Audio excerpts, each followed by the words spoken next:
And good morning, everybody. This is Biz Chicks TV. This is the place where you can find tips and tools to help you do business better. We're here to help you run a profitable business that's fun to run and to take the hassle out of your hustle. And today it is Tech Friday. I'm here with the Tech Diva, Miss Francine Gregory, real estate entrepreneur and Tech Diva. I'm Tara Lena from California Cover-Ups, and we're the Biz Chicks. We love to talk business that will help you run your business smoother and easier. So today is Today in Tech History. And are you still teching over there, Fred? no, I got it. We got a couple of things to talk about on Today in Tech History. Oh, really? Okay. Yeah. So, every Friday, first of all, we just want to say welcome to the broadcast, welcome to the show. Thank you for tuning in. And if you're watching live, hi. On the replay, hi. Hey. Thank you. So let's get into it. This week in tech history, October 20th, 1906. Dr. Lee DeForest announces his 3-element electrical vacuum tube, later known as a triode. The triode was able to produce a large voltage amplifying effect, which when used to amplify weak signals will make long-distance communication possible for the first time. Oh, wow. Okay. Who So is that knew? the beginning of tube televisions? Well, the tube, something was going on over there. Yeah. October 21st, 1879. Ooh. They had tech way back. Okay. Okay. Thomas Edison perfects the first commercially practical incandescent light bulb. Using a filament of carbonized cotton thread, his first attempt at this design results in a bulb that lasts about 13.5 hours before burning out. He later extends the life of the bulb to 40 hours. Edison's successful design came only after he had tested over 6,000 different vegetable fibers during a span of over 18 months, running 1,200 experiments and spending $40,000. Wow. What was $40,000 back in the day? A couple of million? It was a lot. And so here's the thing. You can't quit. You can't give up. You know, if it didn't work that way, well, try it this way. If that vegetable didn't work, well, let's try this one. And so, you know, at what point do you quit? Mm. And usually, right before we're about to quit, we're just on the verge. We're at the door of success. Yep. Hey, Pat, how are you doing? Pat, are you camera ready where you can take a seat with us while I continue this? And if she is, Terry, would you put the link in the chat for her?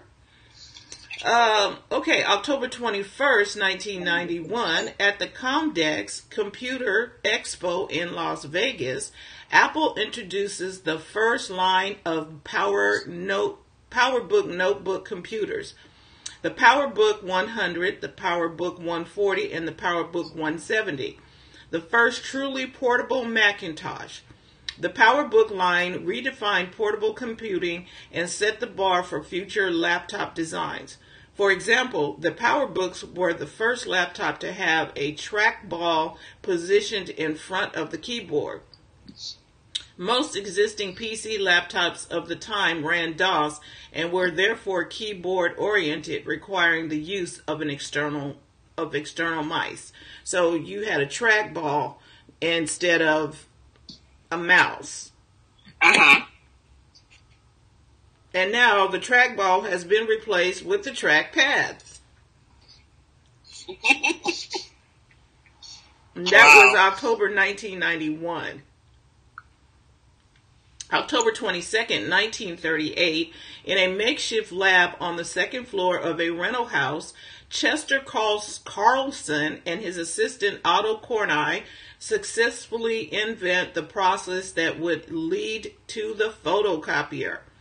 Carlson had written 102238 Astoria on a piece of paper and these became the historic words that were the first photocopied. Ironically, Cornell had so little faith in the invention that within a year he quit working for Carlson and willingly gave up any claims he had on the process. However, Carlson would later gift Cornell 100 shares of the Xerox Corporation that will eventually be worth $1 million. Okay, so we're quitting again. Eventually be worth $1 million. She said yes, Terry. She said okay. Sure. So we just need to put the link in there. Okay, I sent her the link on Messenger. Okay. So, yeah, how about that? The one dude had so little faith in the invention. See, and that's the thing. You might be all passionate, and some people around you may not be. You cannot quit. I'm just saying. You cannot quit. We would not have Xerox. We would have been trying to copy paper by writing them over and over and over and over. Remember? Do you remember typing? And then there was no copy paper. You know, there was no carbon paper, and you had to type. If you messed up, you had to take it out and retype. There was no whiteout. I love it. No, there wasn't. I remember that. October 23rd, 2001. Using the slogan 1,000 songs in your pocket, Steve Jobs introduces the original iPod, featuring a 5 gigabyte hard drive, FireWire connectivity, and synchronization to iTunes by using a 1.8 drive. The iPod was significantly smaller than competing MP3 players of the time. The FireWire port allowed simultaneous charging and high-speed music synchronization. Innovative for its time. At the time, the original iPod only worked with Macintosh computers. However, the popularity of the iPod among Windows users who had to hack together a solution to use it with their computers prompted Apple to release a Windows-compatible version in the second generation of iPods. With the introduction of iTunes Music Store in June of 2003, the runaway success of the iPod completely changed the landscape of the music and computer industry.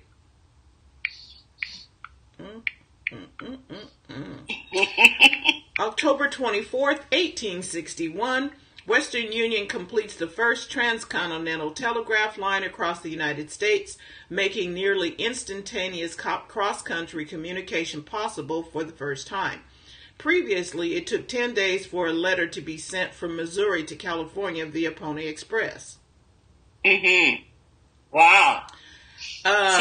Not coincidentally, 2 days later, the Pony Express shut down operations. 2 days. Those days. They didn't even wait. You know, once that communication was, that the Pony Express just said, we're out. Wow. Okay, October 24th, 2003, the Concorde supersonic jet makes its last commercial flight. While being able to cross the Atlantic in about 3.5 hours, low passenger numbers and rising maintenance costs made operating the Concorde unprofitable for British Airways and Air France. You would think that somebody would stick around and figure out how to make that work. Okay. You know. Stuff happens. So, October 25th, 2001, Microsoft releases the operating system Windows XP. Who remembers that? The successor to both Windows 2000 and Windows ME, designed to unify the Windows NT line and Windows 95 line of operating systems. Windows XP was not replaced by Windows until January 2007 with Windows Vista. However, with a nearly 6-year run and public debacle surrounding the release of Windows Vista, Windows XP remained the world's most popular operating system until August 2012. And actually, that is correct, because that one was easier to maneuver. The XP was fine. When they started adding Vista and other stuff, you're just like, okay, let's go back to XP and just leave it alone. And do you think that's because sometimes we just don't want to learn new stuff? But I thought it was kind of complicated when they got into the other stuff. The Vista yeah, Vista was a little much. Convoluted to me. Yeah. October 26, 1861. Only 2 days after the Transcontinental Telegraph Line opened, the Pony Express ceases operation. Mm-hmm. Where Is did that that go? Okay. Prior to the operation of the cross-country telegraph line, the Pony Express was the fastest way to send communication between St. Joseph, Missouri, and San Francisco, California. It was 10 days to get that message over there. Mm. Okay, that wasn't a text, was it? Okay. She's back, yay! It froze. Oh, okay. So that is your week in tech history. Hey, wow, Jenny. it just sounds like we keep making communication faster and faster, and those who are willing will migrate to the faster method. Right. And everything, because all of this is tech history. Without all of these things that we talked about, we would not be sitting here on Zoom and with plenty of light. Yeah, Ecamm and Facebook and everything that they did back then has gotten us to where we are today. I wanted to add something to your Thomas Edison story. Sure. So, he did invent the light bulb. Thomas Edison invented the light bulb, pretty much. But it was only a product for the rich because the filaments the light kept burning out, as you said. Yes. So it was only like on fancy ships and only the rich had it. A black man came along and made it available to the rest of humanity by creating the carbon filament. Okay. Which that extended the life. Yeah, so I think he worked for Edison, so he doesn't get the credit. Of which course. is why you said that Edison kept experimenting. Mm-hmm. They were rivals. They were men, after all. They were rivals. But if I'm not mistaken, Latimer worked for Edison. I know that name. But he's the one with the stoplight, isn't he? That's Garrett Morgan. Garrett Morgan, okay. Yeah, Lewis Latimer was the one who came up with the filament. And because it didn't burn out, and, see, only the rich people could afford to buy a light every day or every month or whatever. Yes, every 13 hours. So when Latimer came along, that enabled the average person to buy light bulbs. So he's the one who revolutionized it and made it available to a common person. So it could go mainstream. Right. And and so I was thinking about something today.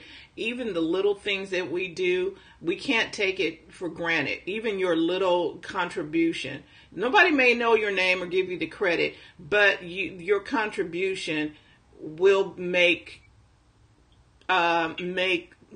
humanity better. Like a pencil. Who would have thought just a pencil would make such a big difference in somebody's life? Or the paperclip. Or a paperclip. Or even more importantly, the eraser. Yeah, what? Yeah, because they had the pencil. And then somebody said, we need to be able to get rid of that and put, so all these little things that we take for granted every day make, just the Post-it note. Oh my gosh, really? Somebody said, I just need to stick that on something. But most inventions are improvements and not new things. Right. Solving a problem. A lot of people think you have to create something brand new that no one's ever seen or thought of. But actually, most things are invented because somebody said, I wish somebody would do so-and-so. Or I wish somebody would make it so that I could do this and that. Or either they solved the problem, they kept tripping over, they got tired of walking in horse poop trying to go someplace, and so, okay, why don't we just have a carriage without a horse? There you go. You remember when you used to hang the phone on the wall or have it on your desk, and you had that cable to go from the receiver to the body of the phone. Right. Oh, the cord. Yeah, the curly cord. Yeah. Somebody got sick of unraveling that cord if you had the long one. So in the 90s, somebody came along with a swiveling cord so that it never got tangled. The person made a fortune with it. Right. But when cell phones came along, of course, that fell by the wayside. But you can come up with an idea that's only good for a couple of years until it's replaced by something new, and still improve life for so many people and make it kill them. Yeah, and it's okay to prosper from the idea that you have that is helping people. Sure. It is very okay. Absolutely. Well, and some people think, well, I don't want to seem that whatever. Look, get paid for solving a problem for people. Absolutely. Why would people not want to get paid? Well, because you'd be surprised. There are people. Depends on your money story. Some people have problems receiving profit from helping people. Right. They do. They really do. Well, I don't want to charge that. I can't charge them that. Somebody will be happy to come along and take credit. Do you really think that the cotton gin was invented by a slave owner? I don't think so. Eli Whitney. We know that. Right. Eli Whitney gets credit for inventing the cotton gin, but I'm thinking he had a bunch of slaves who probably got tired of doing the things where they were. It's like, look, can we do this better? but so that's what is that? Necessity is the mother of invention. So you people create stuff because they get tired of something else, or I'm tired of tripping over this rug. Find a new way. Right, you find a new way. What do you think of the theory that some people have come up with in studying robotics and technology, that soon the workforce will be reduced to 30% of what it is now? Well, somebody's still got to run the computers. And someone still has to run the robots. Seriously. Mm-hmm. The robots are not going to be able to think. The robots are not going to be able to be intuitive enough to think on their own with feeling. Or will they? No, they won't. Because in order for that to happen, there's will, intention, passion, all of the things that go into making a human cannot be replicated. You can try replicating it, but how do you interpret anger and fear and some other things, all of the stuff that we wrap up in our minds? That is very difficult to kind of, because our minds are so interwoven and with different things and reasons why. And look, we can't even figure out why kids do some things. Yeah. And now we want to teach the robot how to do that. I don't think so. I don't know. I saw a robot on TV yesterday flipping burgers. Okay, that's burgers. That's this new burger. I think what we're talking about is simple tasks. Simple tasks, yes. Simple tasks that a lot of the workforce is getting paid for. You do complicated tasks, Francine, but simple, everyday, minimum wage things that require repetitive motion. Yes, like putting together the cars. Could put a lot of the workforce into having to find a new way to make a living. And it's no different than what?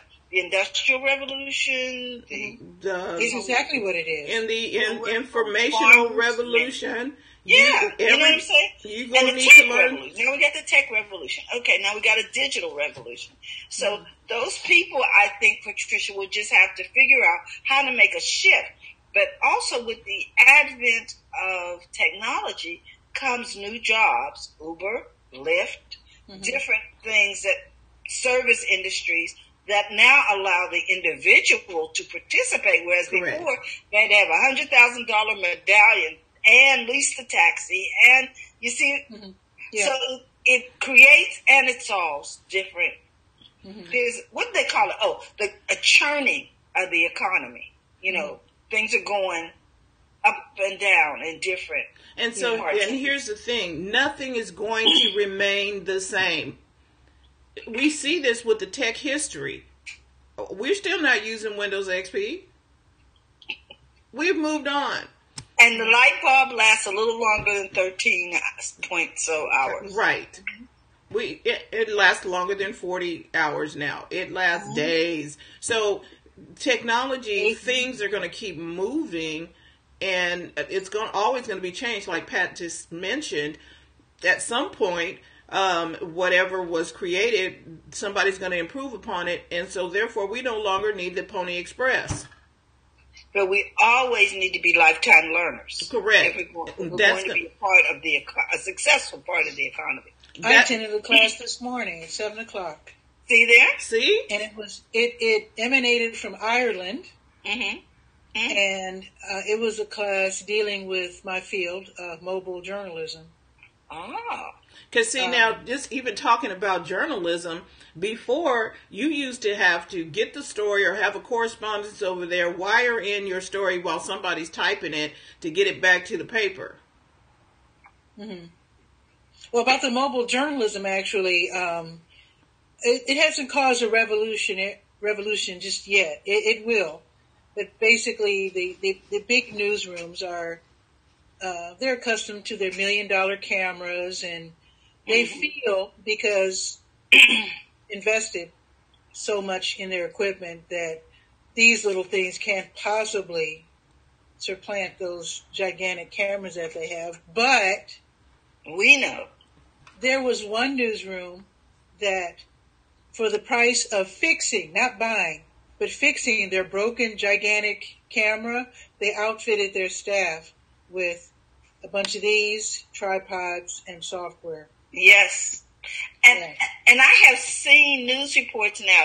You can tell that the journalist is on a phone overseas. Mm-hmm. You can tell that, because of the configuration of the screen, that they are actually talking into an iPhone from the location. And I'm like, oh, okay. And then this morning, when the news came on, they were holding iPads. Mm-hmm. Okay. I guess because news is coming in so fast. Yeah. But you know what else they're doing? You know the shot where the reporter's saying, "Hi, I'm Joe Smith, and I'm in Tuscaloosa talking about the hurricane," or whatever. Yes. And he's looking over to his cameraman, who's got this giant camera. But now they have these professional selfie sticks. I have one I can show you later. But it extends up to like 5 feet. Okay. And so you can have your caught in the shot.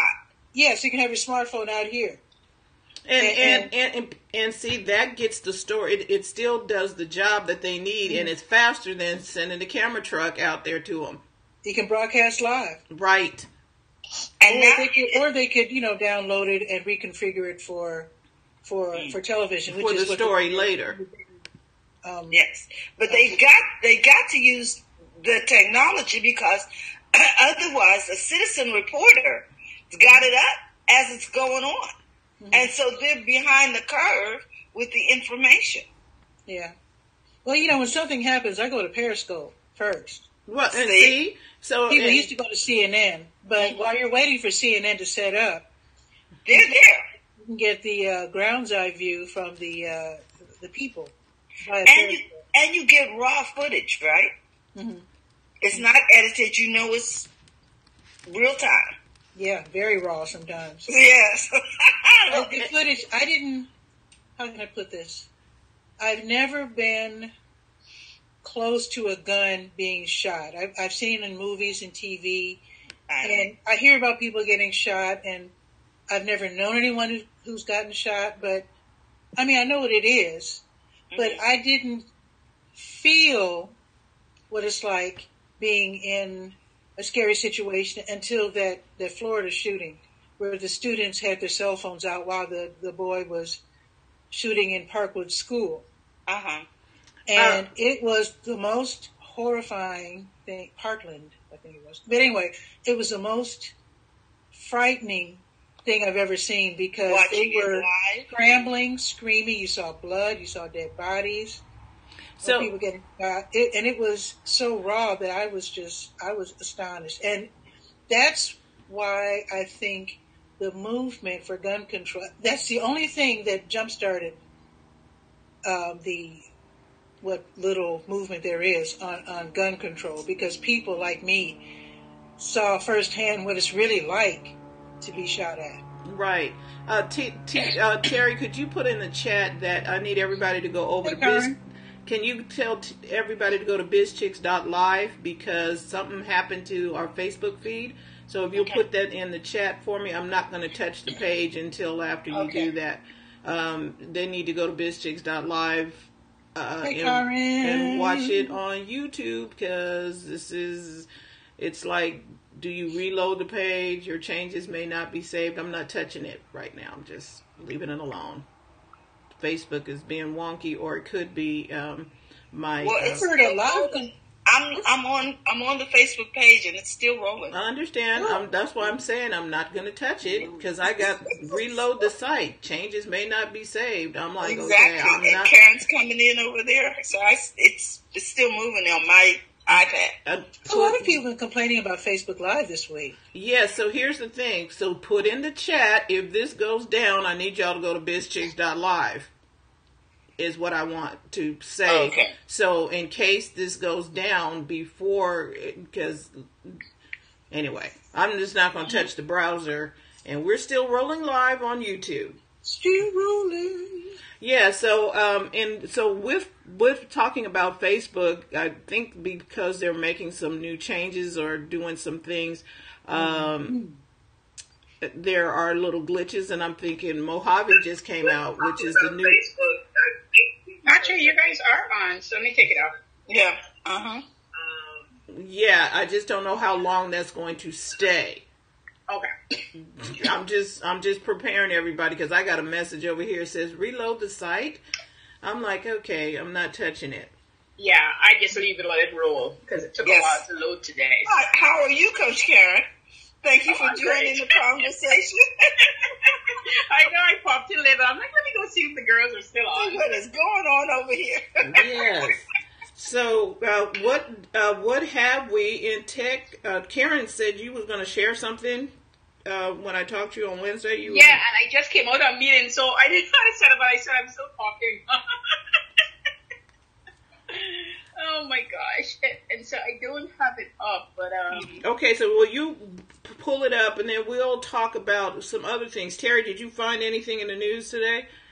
I was looking at The Verge, and now I don't have my thing up, but they were talking about the fact that they are trying to simplify Messenger, because it has gotten so complicated that they condensed it down from 9 tabs to 3. And so that it should be a little easier for us to use and understand and navigate. I like simple, Francine. Okay, and this is Facebook Messenger, right? This is Facebook Messenger, yes. Okay. Also, I wanted to share the fact that I am really enjoying using Square.com for commerce. It works really well. I found that invoicing people can be extremely convenient. I was with a hairstylist yesterday, and she could not get her dipper to work, because she just got a new phone, et cetera, et cetera. So, but she was able to go in and manually do the transaction. So it just gives you so many options, right? So that you don't have to forego a sale. When I was on last night during my live sale, I was able to then go and invoice the individual, and before I could almost finish the broadcast, they had paid the invoice. I'm like, oh, okay. So nice and smooth. Yeah, it's a great way to communicate with people. I would recommend, if you're sending an invoice, that you definitely call before you send it, so people are expecting it, because they can sometimes be offended by, what is this coming across my phone? Or they may ignore it because it's sent by email. And if they're like me, they don't open their email. Maybe once a week or something crazy, because you get so many. But I really am enjoying using the devices from Square, and I highly recommend them. And you pay per transaction versus a monthly fee. They also have a free store that you can set up. So I'm excited about that. And before we shift, did you find what you were looking for, Karen? It's not so much, I realize it's not so much Okay. a specific tech item. It's just something that I thought of and how you could use it with tech to make life a little easier. Go ahead. When you guys done talking, I'll pop it in. No, I was just talking because I was waiting for you to get ready. Oh. Okay. So, I know Pat is a YouTuber, and I know you got interviewed on YouTube at Terry, so everybody is familiar with YouTube, and we're there too, right? And Yes. just some things I've been researching and studying and doing, and I thought, I'm going to talk about this on Tech Day, because sometimes we don't think about these things, and since we're going to do it on Facebook Live, maybe I should mention it. Because I wanted to start back my YouTube channel on Wednesday. I share how I set up my calendar and what I'm going to be doing and what I'm going to be talking about. And what dawned on me was sometimes we don't set things in advance what we want to do. So then when we decide to go use a channel, we're like, what do I do with that channel again? And how do I make it work? Exactly. Right? So for me, because I'm a coach and I'm teaching people how to start and grow businesses, I thought I'll get to use myself and my skills to the full extent and do it on YouTube. And you guys know I love Google Docs. So I'm going to do all my tutorials that way and use Zoom as a teacher, because that's what I do in my group too. I get everything done in Google Docs, put it on a slider, whether I use Canva first to get it looking pretty, then move it over to Google Docs, and then when I come in here on Zoom, I share the screen and I teach it as a tutorial. And Nice. anytime I do that, people are enjoying all the steps. I also did it on Facebook Live, so that you don't see my face, but you hear me speaking in the background, and I go through the tutorial. And what I noticed is, even if I don't have a lot of people on live when I begin, once the tutorial starts, people join it, even if they don't ask questions. And they send people to see it, because when I go back and look on Facebook, I see how much views I've had, and I'll get a few comments. Sometimes people don't even comment directly on it, but they comment to me when they see me in another group. I watched your tutorial, it was good. I'm like, so why didn't you comment? So you Yes. can't only worry about who will comment to you, but more so of who would use you. That's where they want to get to. Who is going to use your services, who's going to reach out to you later. That's what you really want, ultimately, right? So Yes. really what I want to say is don't worry about who is on live, who didn't attend. Look what happened 2 or 3 days later. See if somebody reached out to you, if you got a sale off of it. That's what you're supposed to be thinking about and keep tracking.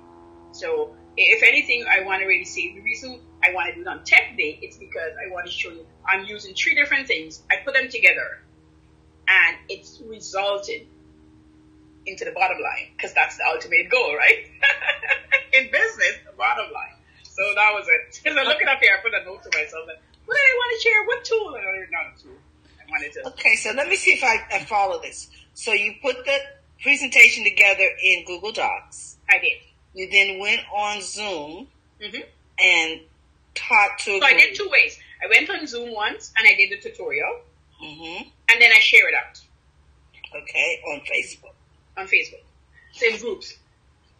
And then I also did a Facebook Live, and I did tutorial again on the Facebook Live. And people come and see it later. But also, 2 hosts from 2 groups they take it and put it on their business page, on their Facebook business page. So it's got shared also. I didn't Great. expect that. So I love Good. it. I love it. So now, okay. I also wanted to let you guys know that they were talking about the fact that now you can add music to your Facebook profile. What was that about? Guys, go over to the Verge. They're supposed to have some kind of instructions or link to, but there is a conversation going on over there about, an article about being able to add music.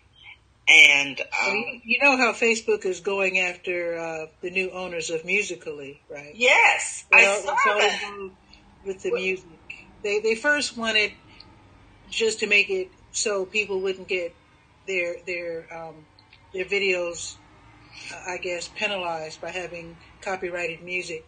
And then they realized that they needed to go after Musical.ly And if you don't have a little kid, Musically is, well, some adults use it, but Musically is basically kids lip syncing to music, like acting out their own music videos. Is extraordinarily popular. And China, a Chinese company, Yes. just bought it. TikTok. Is it Yeah. TikTok? Yeah. Owner, ByteDance, BYTE It's Dance. amazing that a Chinese company bought it. So now Facebook is trying to make it so that their version of Musically will become popular Take over. for little ones. Yes, because they were saying that it is now the biggest startup, ByteDance, and they bought Musically, and it says that they merged into ByteDance as TikTok. And I was wondering, what is this TikTok? Because I had it on my phone as an I app. thought TikTok already existed, right? Yes, yeah, it does. Mm-hmm. And they evidently are now all one company. Let me read this article. Let's see here. Because, see, on Verge, it shows TikTok in the, I don't know if you can see that. Oh, yeah. Oh, I did see it. Yeah. And so they have been eaten up. It says the new $3 billion round of investment, Let's get to this. ByteDance, the owner of popular karaoke video app TikTok and huge Chinese news aggregator, can't pronounce the name, is now valued at $75 billion, which takes it past Uber's most recent figure of $72 billion. Mm-hmm. So, let's see here. And it is Chinese owned. I'm trying to get to the heart of the matter because this is a pretty long article. ByteDance has, I don't want to get to that part. They've fallen afoul of the Chinese government. They kind of, I guess because they're introducing all this stuff to the kids. Okay. But it says here, let me read this paragraph. Uber is reported to be considering an IPO for next year and will be valued at $120 billion. But for now, ByteDance is on top, which is a huge achievement for a company that until recently had very little presence outside of China.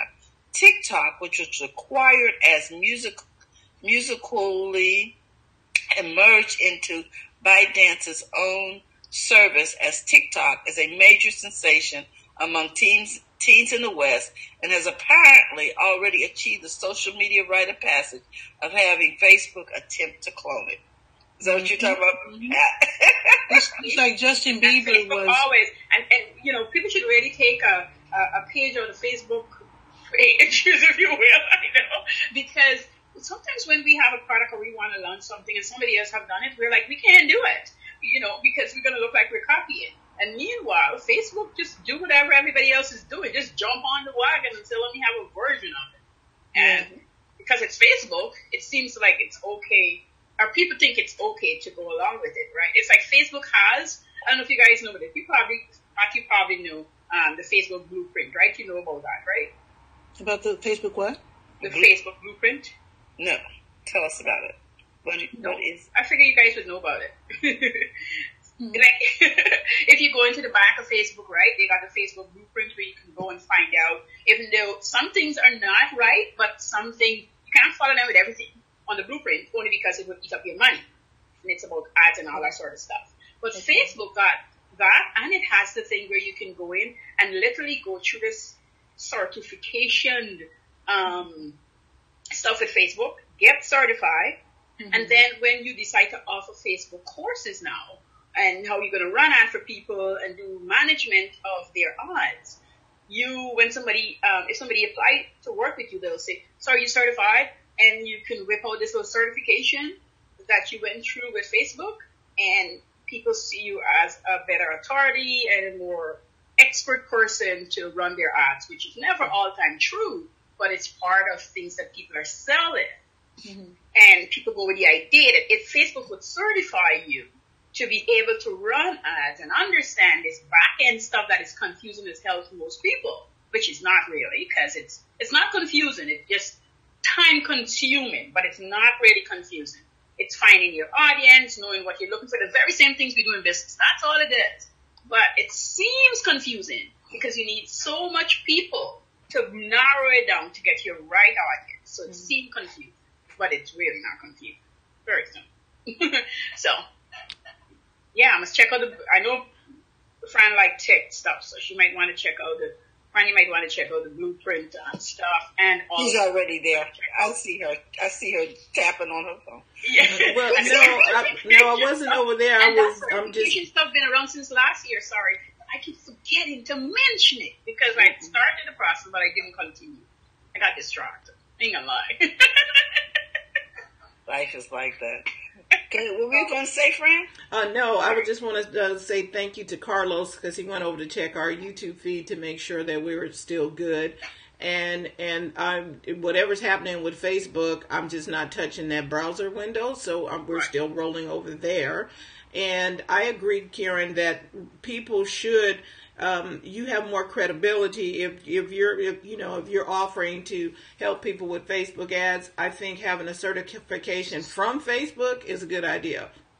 Yeah, and so that's why I started the process, because I realized even though I teach about money and mindset, but ultimately to get people to be able to make money, if you're not sure how to do it, if you don't have no audience and you're starting cold traffic, as much as I love the organic way, if you really need money, and you're not an outgoing person, part of it will be you spending money on ads, and you have to know how to do it or pay somebody to do it. And if that's the case, it's a way to get the cold leads into warm leads to make you money, and it's a way of spending $2,000 on Facebook and making nothing because you didn't know what to do, right? So.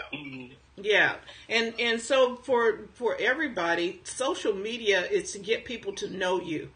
Yes. It's not necessarily for you to get a check the first time you go online. You are trying to get people to be aware of your presence, get to know who you are, how you operate, and the only way they can do that is if they can see you doing something, or you're sharing what Karen talked about on Wednesday's broadcast. She talked about telling people about, giving them things about you, or Karen, you might have to jump in and finish this, but talking about you and what it is that you do. So when you get a massage, here's what you want to do first. When you go there and you're giving out free information about you and giving them information that's going to help them. Yeah, because one of the hardest things for most people, especially if you've got a product, what do I give away as a freebie? That's the first thing. And how do I nurture people through? And because mostly online is service-based, people tell you how to do service-based. But product people are, it's hard for them to be able to. I know a lady used to just sell spices for $2 a bag or $5, nothing big. So could you imagine the quantity she had to sell to make money? And she's killing it. But she's killing it because she started talking a lot about teas and how you drink the tea and why you drink the tea. And she'll give you recipes on what to do with certain teas, how to blend the tea, how to season chicken, what kind of spices to use. And although that sounds like nothing, she's really telling you, this is what I do in my kitchen. This is how I live my life. And this is how you can do it to get a better life. Here I am, I had a lot of weight. And these sort of things kind of help me to move through and move down and move along the way. One of the reasons people don't stick with exercise is because it is hard to keep doing, because most people are doing it for a function, a party, or something. If you want to say, when I reach 85, I want to look as great as I did in my 30s, then everything you do is towards your 85th birthday. It's not for the now. So it's easier to do. So you have to continuously do it. And that's the thing about freebie. I know I had a hard time with freebie when I first started, because I'm like, what do I give to people? Like, how do I give them, I'm doing money mindset. Do I give them mindset or do I give them money? And so I was in this conundrum, if you will. And then I stopped the whole thing, and I told you guys how I do email. I started with a story, and I haven't seen anybody done that, what I've done. I just started my email with a story about me and who I am and why this sounds great and why you'd want to join me and why you want to hang out with me. And then when I do all that whole thing, I get to see what I can take out of that and turn it into a freebie. The other kicker is, unless you buy a program, nobody tells you it's smart. The reason you give somebody something is because you want to walk them through the journey towards what they're going to buy. So if you don't know what you're selling, how are you going to give them something free? So you got to know what you're selling to be able to give away the free stuff. Your story is part of what you're selling. My story is because I was poor. My story is because I have to change and work on my mindset. So everything in my story relates to that. And when you end up buying what I'm selling, is to help you start a business so you can make money and change either the negative mindset or build up a better mind frame towards gaining your money. So anything that I'm giving free is stemming from that idea, even if I didn't sell you today. That's really what I'm doing. And that's the hardest part about freebies, because you're just, what can I get for free? But then what happened? You fought, you dropped the ball. But if you knew if you're going to sell something for $500, you can sell a coaching package for $5,000, maybe even $10,000. You know, I know somebody right now is selling a mastermind for $24,000 for a mastermind. It's for a full year.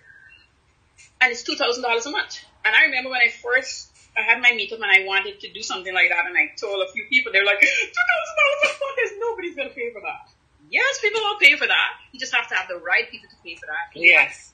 Tell them what they're going to gain for that year to pay you $2,000. Now, it's not a coaching program, and they're only going to see people 4 times for the year. It's not like a monthly meeting. They're going to talk to you like this 4 times for the year. That's it. But every week, they're going to have the group together. But you personally, which means that's a small number of people. You only want to have like 12 to 15 people in that meetup I'm talking about, because you want it to be so coincide that whatever you guys decided within the first 30 to 60 days, that's what you're going to do. If you came into that, at least if I was holding mine, if you come into it and you tell me you want to make $100,000, we are working on everything for you to make that $100,000 at the end of the year. That's it. So that you can see back your money, you could start seeing back your money before you finish paying the $24,000. You're going to want to stay to the end, because you're going to be doing, and why would you pay me $2,000 if you're not going to come in and literally do the things I'm telling you? Obviously, this is from experience. You shouldn't join a mastermind with people who haven't made money, $100,000 or $1 million. Why are you talking to them? Because they can't help you make $1 million. You can't have somebody make $1 million if you haven't made $1 million, even if you think you could.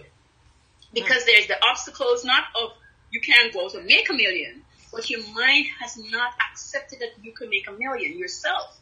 So because you haven't made $1 million, when you tell somebody you can make $1 million, your mind's going to go to work telling you you didn't make $1 million, and then eventually you're going to slide down the slope and you can't have them get $1 million. So that's why masterminds, people who are telling you, charging $2,000, they have made $100,000, they have made $1 million, so they know the work it takes to get you there. It's going to be rigorous. I mean, if I was teaching you rigorous, I'm going to make you do exercises like crazy from in the morning, and I probably wouldn't make the person don't even need to work 8 hours a day. But the 4 or 6 hours that the work I want them to do is going to be intense. And you have to be ready for that, right? So by the time you are your 180 days, you've made your 2,000 back a long time. You understand cash injection, you understand how fast you got to move, where you got to spend to make that kind of money to get you there. And that mind has to be so tight that it can happen. Yep. Ready? So all right. So thank you, Karen. While we got 5 minutes or so left, we're going to do a after show over on Get Vocal. I haven't set it up just yet. Pat, do you want to set it up over there? Because we want you to understand that there are other platforms that you can use as well. Get Vocal is kind of like what we used to do on Blab. And if you don't know what Blab is or was, it was a place. Yes, I talked to somebody who didn't know what Blab was. Yeah, we're like, and she's like, what is Blab? But yeah, because people don't know. But it's kind of, Blab was a place where you could go, hang out, and talk. And it wasn't as complicated as going live like here on Facebook. But you could have 4 people together. And Pat, you brought this to our attention a few weeks ago, and where you can go in, you can talk to people, you can, I can see Michelle having a little session. Okay, I'm going to talk all about massage therapy and what you need to do when you go, and meet me over on Get Vocal so I can show you a couple of things. Then you can come in, and she can have people, friends of hers, come in and talk about it. You can use it for so many different things. Oh. Yeah. I'm going to jump on and just see it, because I tried to come in the other day, but it told me you guys weren't there or something, so. Yes. I don't know how it works, so I definitely can come, if you don't mind me hopping in. No, don't we? And we want you to come and hop in. See, and that's the other thing. Here on Facebook, you only get to be, now because we're hacking the system a little bit here using Zoom, but normally on Facebook, you only get to have you in the seat. Now, then Carlos, you might be able to let us know if that is the case. With the Facebook Live on your phone, you can put two people in in the shot, but I don't know if you can do that from your desktop. No, you can't, because we tried. They told me I can, but I tried bringing Liz on. I tried bringing another lady, Erica, on, and we couldn't do it. And somebody tried to do it with me for an interview, and we couldn't do it. I had to be on my phone for them to be able to do it. Okay, and then so far. But we're hacking the system here right now.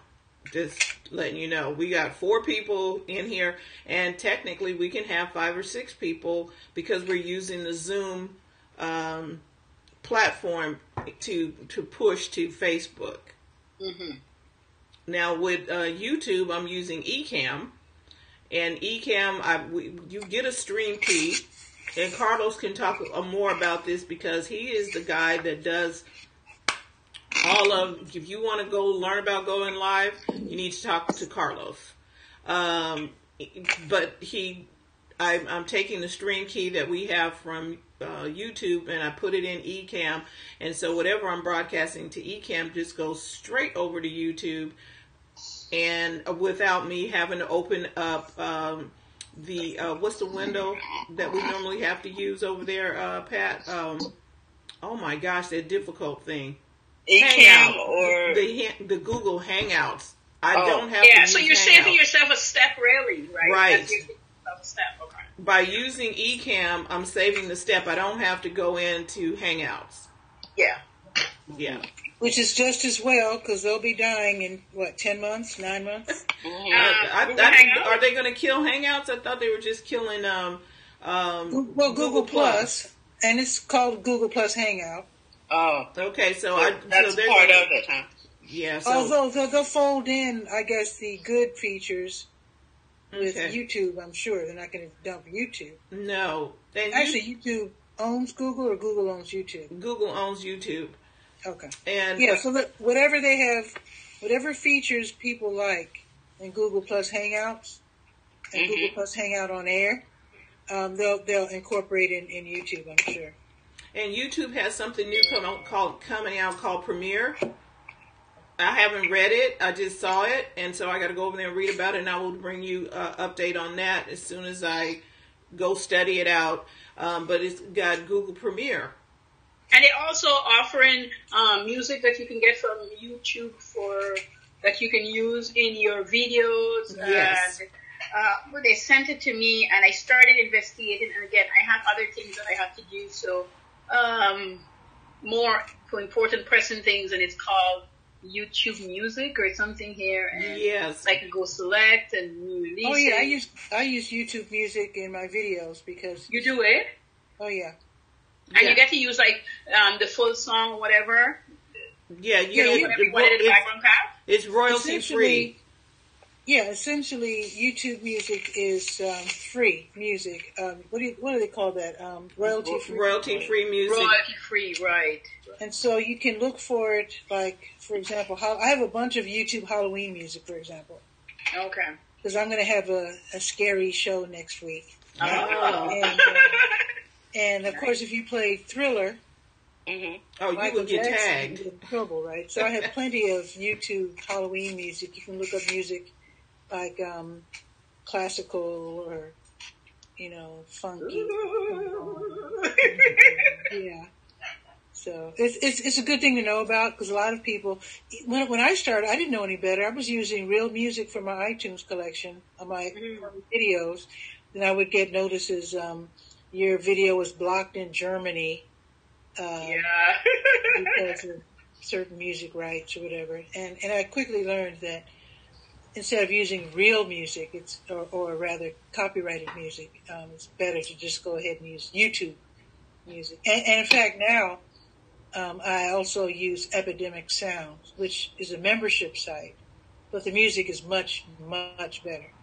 And here's the next thing is, and when you go to get images for stuff that you're doing, please don't go to Google and start using images. Like, I like that picture, and you start pulling pictures. That too is copywritten, so you want to go to a site like unsplash.com